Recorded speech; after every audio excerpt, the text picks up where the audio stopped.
Many have said that the secret to a meaningful life is finding meaningful relationships. Whether it be through connecting with a parent, a friend, a coworker, or a romantic partner, we are all united in our desire to find people who we care about and who care about us. In this series, we will explore those relationships, how they are all so similar yet perfectly unique. We will have honest conversations about how we impact each other's lives and how people have impacted our own lives. Each episode will focus on the same theme of finding those people. Finding those people who challenge you, finding those people who excite you, finding those people who love you. This is Finding Those People.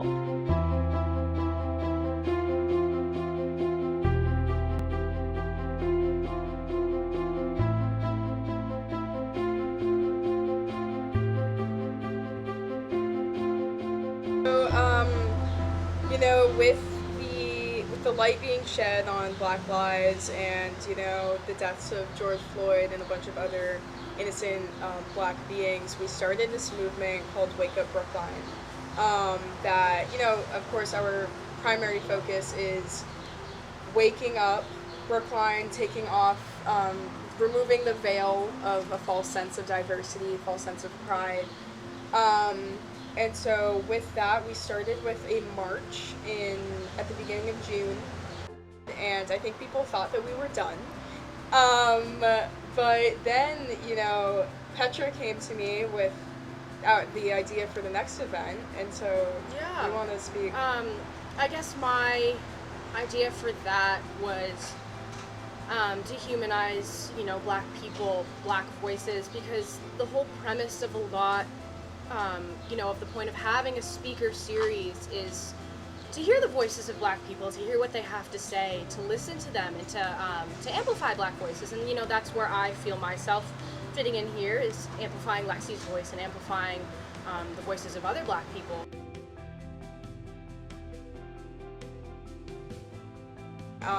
The big event that we have planned coming up, we don't know the title yet, but I'm just telling everyone it's a Black festival. Yes.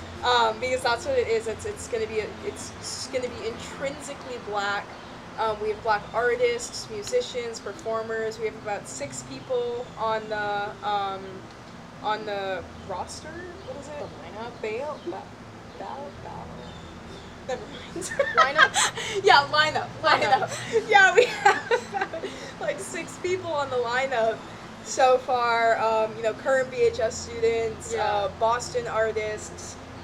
It's going to be really cool. I'm excited. I'm excited to see the crowd turn out for sure. Excited to just watch people find their place in the movement, because I went through that. And, it was a huge, identity awakening, going through that it was 17. Interesting to watch, too. I mean, I've known Lexi for a while now, and we kind of rekindled our friendship last summer, and I don't know, I came back from school this year, and I don't know, we're definitely closer than we were last summer. And it's been really awesome. Watched you shave your head, and, come into your own identity as a Black person, and that was really cool for me. Yeah. To watch you change like that. It's been great. Because I've watched you change since freshman year of high school and go through all of these different experiences that make you who you are now. Yeah, and I think a lot of it has to do, I feel like there's so many Black people in Brookline that go through the same crises as I had, and it's a lot. It's draining. It's traumatic. It's really hard, and unfortunately, a lot of Black families, they are low income. They're living off of Section 8, or off of Section 8 housing, and they don't have access to therapists or proper social care, and it sucks. I mean, I think I've learned a lot from you. I mean, both from working with you, in the organizational and activist capacity, but also, just through our friendship. You are such a strong person. I don't know, you've just been through so much, and you have such a willingness, and such a strong capability of, self-reflection, and I think that's a big thing that I've learned, is to step back and check myself, because that's something that I see you do in other relationships with the, with other people, with the movement, is to when someone says something to you, someone has a piece of criticism, something they noticed, you always step back and you say, oh, am I doing that? Like, am I in the wrong? Like, what can I do better? I've learned the power of my voice from her.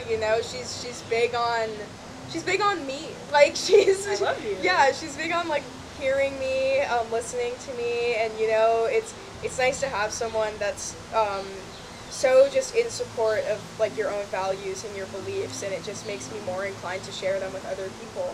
Like self-esteem and confidence and assertion have like all been things that I've struggled with, just because, like being called out on my name, being called out on my character and like my intentions with the movement, it does discourage me in some way. It does make me question myself, am I coming off entitled? Am I coming off, do I not have the best intentions at heart? And it's nice to have someone to just be like, well, like, why are you doing this?